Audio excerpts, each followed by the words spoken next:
자, 이제 현장에 나가 있는 사고 현장에 나가 있는 박희재 기자 다시 연결해서 현장 상황 전해 듣도록 하겠습니다. 박희재 기자. 네, 저는 경기 포천 폭탄 피해 사고 현장에 나와 있습니다. 네, 먼저 사고가 어떻게 발생했는지부터 좀 정리를 해주시죠.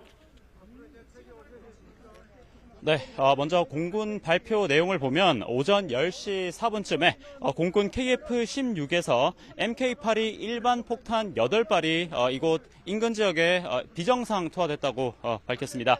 군 당국은 모두 정상 폭발됐다고 밝혔는데 사고 발생 3시간 반 정도 만입니다.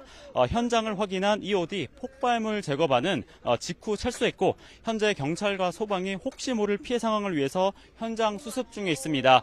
지금이 오후 2시 57분인데 오후 3시부터 현장 합동조사를 진행한다고 합니다.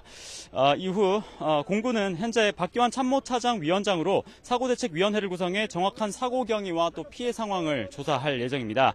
이와 함께 비정상 투하 사고로 민간 피해가 발생한 데 송구하게 생각하고 포천시장이 관련해서 브리핑도 했는데 피해 배상 등 모든 필요한 조치를 적극 시행하겠다고 설명했습니다.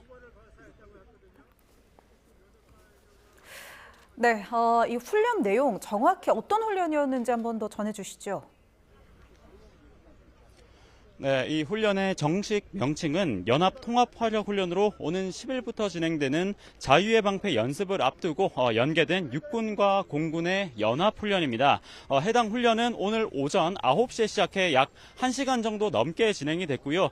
이 훈련은 전차와 장갑차를 비롯한 육군의 전차 포격과 또 공군 모두 13개에 이르는 전투기의 공중 폭격 그런 훈련이 포함이 됐습니다. 이 가운데 문제가 된 전투기 훈련은 오전 9시 58분쯤 이뤄졌는데 이 와중에 사고가 난 것으로 파악이 됐습니다.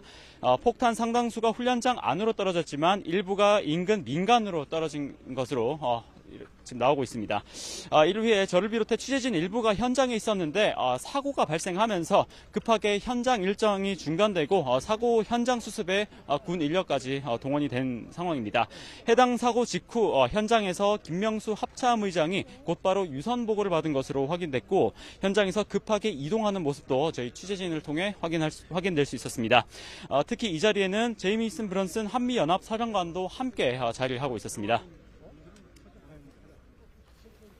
자, 조금 전에 저희가 이제 포천시장을 연결해서 그 입장을 들어봤습니다만 포천시에서는 군사훈련 전면 중단을 요구했죠. 네, 그렇습니다. 포천시장 조금 중계에서도 잠깐 언급드렸는데 이곳 오후 2시 10분에 사고 현장에서 브리핑을 진행하면서 정부와 군 당국에 엄중 조치를 요구할 것을 요구했습니다. 더 이상 민간 피해가 발생하지 않도록 확실한 재발 방지 대책도 요구했는데 그러면서 포천 시민들이 납득할 수준이 마련될 때까지 군사훈련을 전면 중단할 것을 요구했습니다. 또 피해자 지원과 전면적 피해 보상을 요구했고요. 정부를 향해선 포천 시민들에게 사과하고 민심을 안정시킬 책임 있는 후속 조치를 해달라고 말했습니다. 당장 오는 10일부터 자유의 방패 한미연합연습이 예정됐는데 이곳 포천 지역 상당수가 연습 지역에 포함된 만큼 군 당국 차원에서 대책을 논의할 것으로 보입니다. 네, 군 당국 차원에서 대책을 좀 논의할 것으로 보인다고 이야기해 주셨습니다. 오늘 사고 많은 분들이 놀라셨을 것 같은데요. 이 개요 마지막으로 다시 한번 정리해 주시죠. 네, 오늘 오전 10시쯤 경기 포천시에 있는 민가에 폭탄 8발이 비정상 투하되는 사고가 났습니다. 이 사고로 15명이 다쳤고 이 가운데 2명은 크게 다쳤습니다. 오전까지 7명 부상에 2명 중상으로 전해드렸는데 이후 추가로 통증을 호소하는 주민이 확인돼 추가 수치에 포함이 됐습니다. 심정지 상태인 환자는 없는 것으로 현재까지는 파악이 됐고요. 성당 한 채와 주택 2채가 일부 파손됐고 또 1톤짜리 화물 차량도 파손된 것으로 소방당국은 집계하고 있습니다. 추가되는 내용 확인되는 대로 전해드리겠습니다. 지금까지 경기 포천 폭탄 피해 현장에서 YTN 박희재입니다.